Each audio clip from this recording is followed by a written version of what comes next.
This man is one of the richest in the world. A legend in his own time, he is hereditary ruler of a wild and beautiful land. He is His Imperial Majesty, the Shah of Iran, King of Kings. Below him, the country that he is making into one of the richest and most powerful on earth.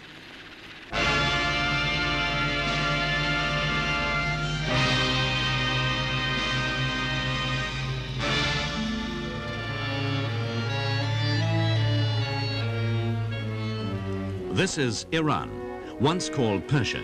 3,500 years of civilization which has left a beautiful and indelible mark on the face of this land that lies on the threshold of Asia.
This too is Persia, now called Iran.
Nearly 4,000 years ago, the Aryan tribes came to Persia and gave it its modern name, Iran.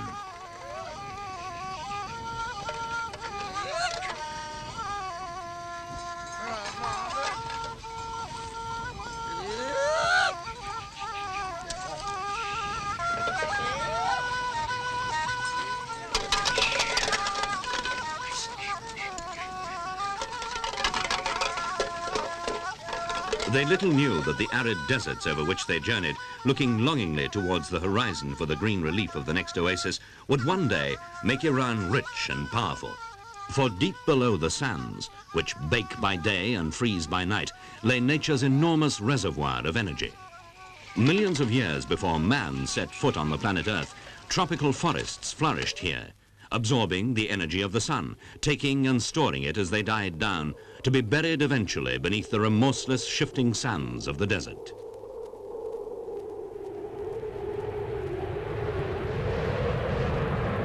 The millennium passed, and modern man learned to tap the hidden source of energy on which the whole Earth now relies.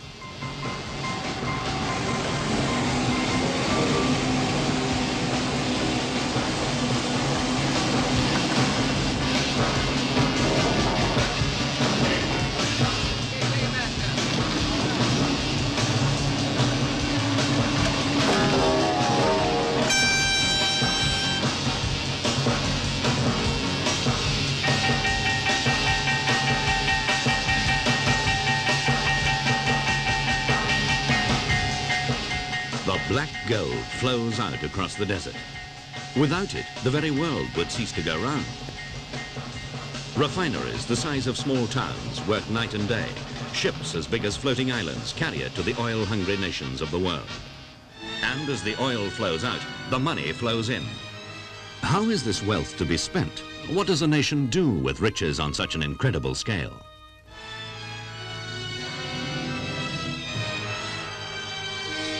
This palace is wallpapered in solid gold. 100,000 droplets of the purest crystal make up each of its chandeliers. But this opulence was not bought with the oil money.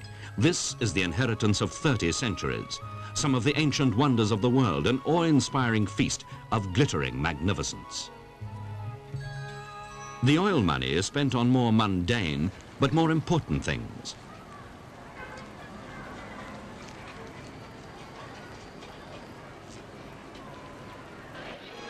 Iran has a revolution on her hands.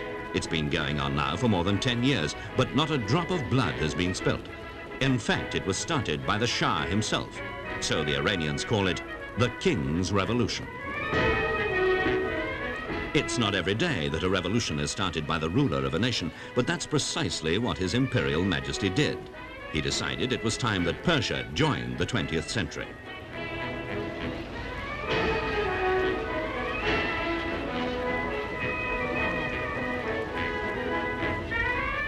He rules with complete authority, which means he can get things done fast. Like so many countries, Iran was virtually feudal. The peasants slaved on the land for absentee landlords who rewarded them by taking almost all their produce as rent. In 1963, the Shah instigated land reform. By royal proclamation, the state bought out the greedy landowners and gave back the land to the people who worked on it. The plough this farmer is using may be primitive beyond belief, but the soil it's turning belongs to him and him alone. Next month, he gets his first tractor. It'll come from his local cooperative, and the state will help him pay for it.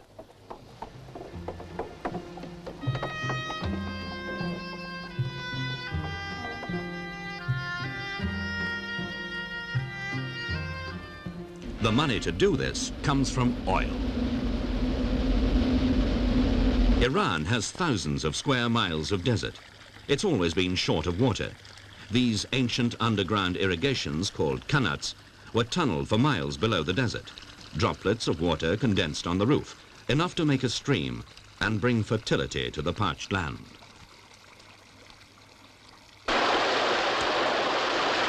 Modern technology can do it even better. This is the great dam at Des Gorge, one of many.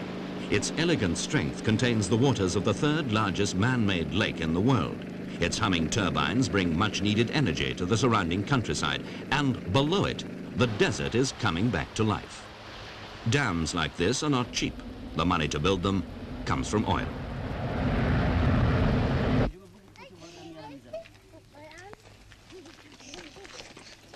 In a desert village 1,000 miles from Tehran, the kids are going to morning school.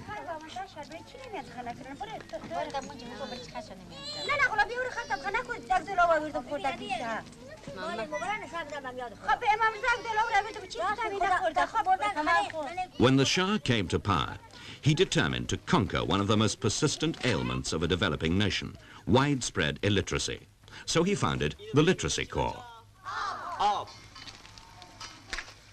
Every Iranian young man and some women have to do 2 years military service. If they're already reasonably educated, they don't march up and down the whole time. Instead, they go out and teach people less fortunate to read and write. That's surprisingly basic essential to joining the modern world. It's quite incredible. Almost a whole army dedicated to educating people. It's all very military, but it gets results. The Literacy Corps was so successful that the idea has been extended. The Health Corps brings medical aid and doctors to areas where doctors are thin on the ground, to say the least. It costs a lot of money to do this. It all comes from oil.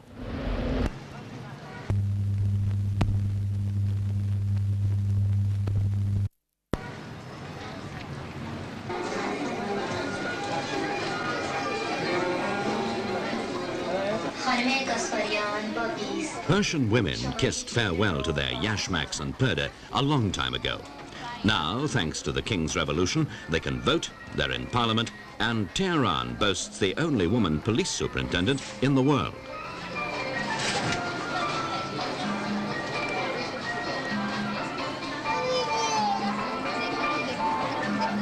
Oil refineries make a mess, use up precious oxygen, spoil the scenery. The Shah nationalized the forests, which were being exploited out of existence by greedy private owners.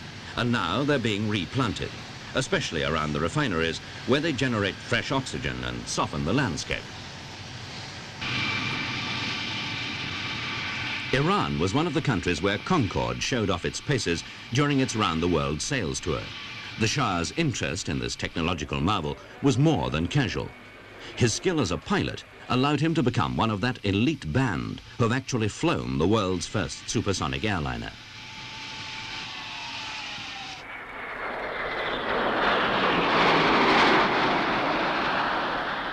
Iran is amazingly large. It's bigger than Britain, France and Germany put together. 1/3 is desert. That's an area the size of France. Her borders stretch from the edge of the turbulent Middle East to the remote vastness of Russia and the mysterious wilderness of Afghanistan.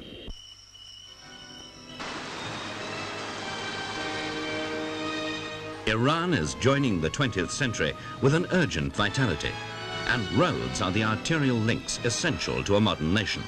Magnificent highways are being built where only a few years ago any self-respecting mountain goat would have given up. Iran is living history and breathtaking beauty. It's a unique place to visit, and more people are realizing just that.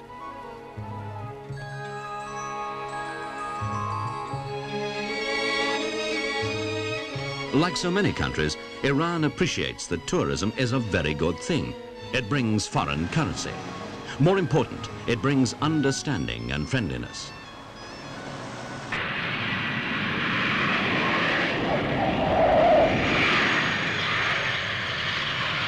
Tehran International Airport is slap bang on one of the world's main jet highways, an international crossroads of the sky. From north, south, east and west, the big birds roll in, bringing businessmen, reuniting families and disembarking people who have simply come for a holiday to sample the delights of one of the world's most beautiful and exotic lands. The very size of Iran makes it a land of contrasts. There's the Costa Caviar, mile upon mile of unspoilt golden sands on the coast of the Caspian, that vast inland sea where swims the fabled sturgeon with her belly full of royal caviar.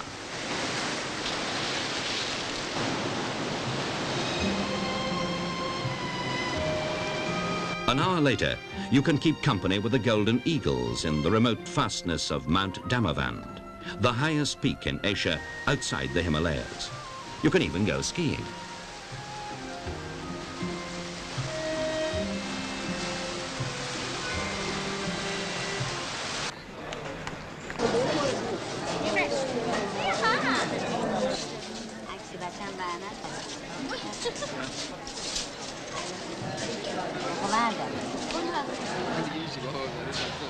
Persia invented the bazaar.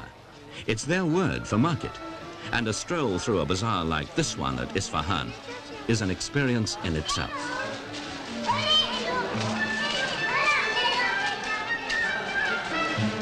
And of course, there are the famous Persian carpets, acres of them. Even here, they're not cheap. But bargaining is part of the Eastern way of life. And if you keep your cool, well, your living room floor could end up the envy of your neighbors.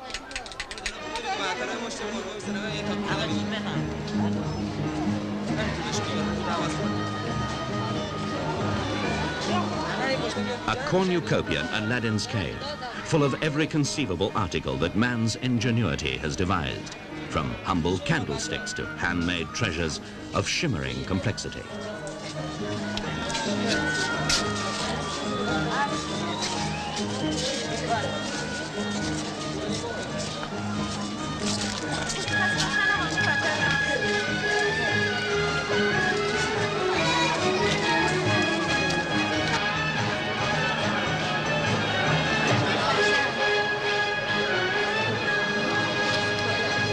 If you're feeling adventurous, you can play Lawrence of Arabia and go trekking across the desert, although in a good deal more comfort.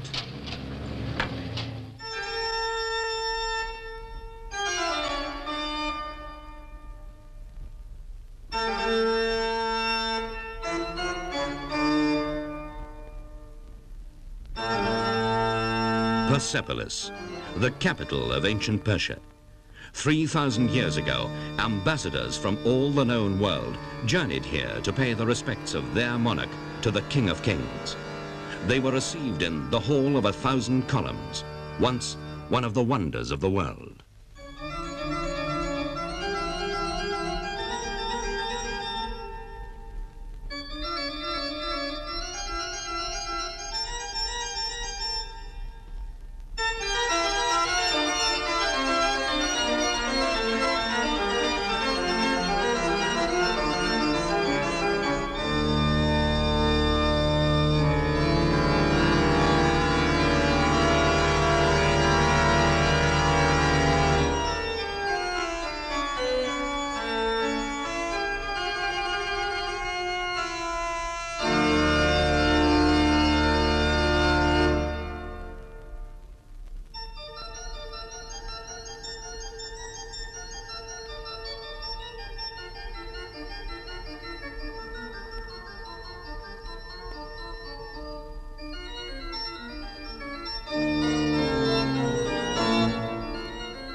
Persepolis was destroyed by Alexander the Great 300 years before the birth of Christ. It is said that he regretted it for the rest of his life.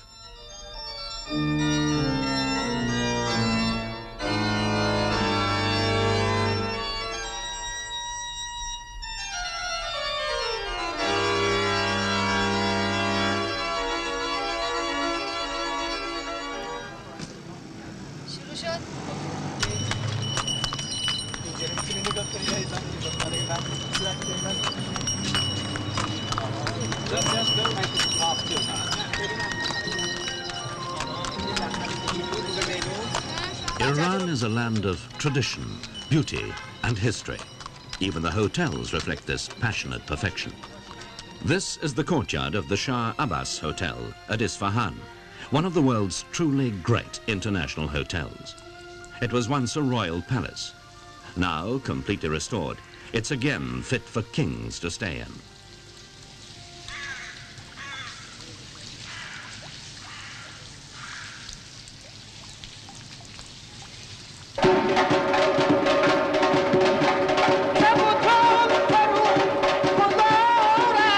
The House of Strength, a curious mixture of religion and wrestling.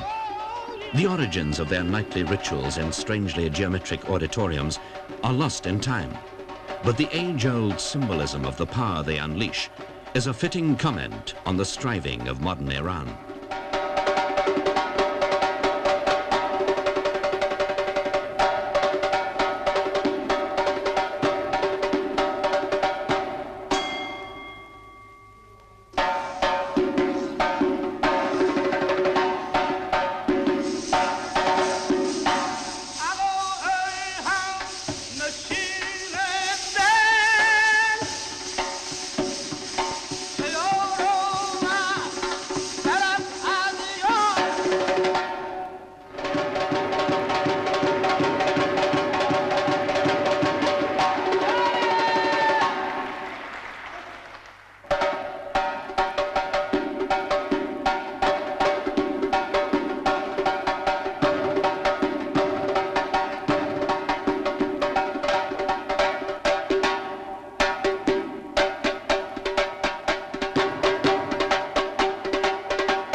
And as for the oil, it might be realistic to remember that almost alone amongst the oil-producing countries of the Middle East, Iran looks upon Britain as a friend and is an expanding market for our goods.